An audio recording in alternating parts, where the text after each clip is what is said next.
Baking అనేది ఎంతో ఉత్సాహంతో నేను ప్రారంభించాను. నాకు తెలిసే ముందే బీ ద బేకర్ వ్యాపారం మొదలైంది.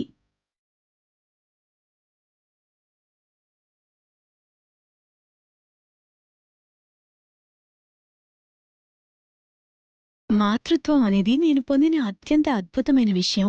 అద్వైత్ జన్మించినప్పుడు ప్రారంభపు రోజులు ఎన్నో సవాళ్లతో నిండి ఉన్నాయి. నా సొంత వ్యాపారం కోసం పరుగులు పెట్టడం అనేది జీవితంలో కొంత భాగమైంది.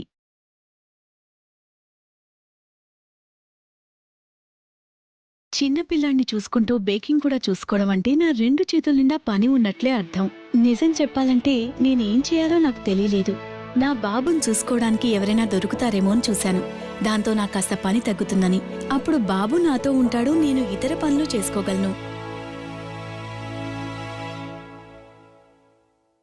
అప్పుడు నా కోసం, నా కొడుకు కోసం ఏదైనా పని చేయాలన్న ఆలోచన నాలో కలిగింది. నా కొడుకుపైన నేను ప్రయత్నించి చూశాను. నాకు బాగా నచ్చింది. కొద్దిమంది స్నేహితులకి పంపాను, వారు పరీక్షించారు. వారికి కూడా బాగా నచ్చింది. అలా కోల్కోలు ఉద్భవించింది. కోల్కోల్ అనేవి నా కొడుకు మొదటి పదాలు. మా క్యారియర్లు మా బాబుని మోసేవి. అచ్చు మీరు ఎలా మీ బిడ్డని ఎత్తుకుంటారో అలాగే. ఇప్పుడు తల్లి లేదా ఒక పారిశ్రామికవేత్త మధ్య ఇది ఎంపిక కాదని అనిపిస్తుంది. ఇది నా కోసం ఒక అవకాశం. నాకు నాలాంటి ఎంతో మందికి రెండు రకాలుగా కలిపి చేసుకునే అవకాశం కల్పించేందుకు.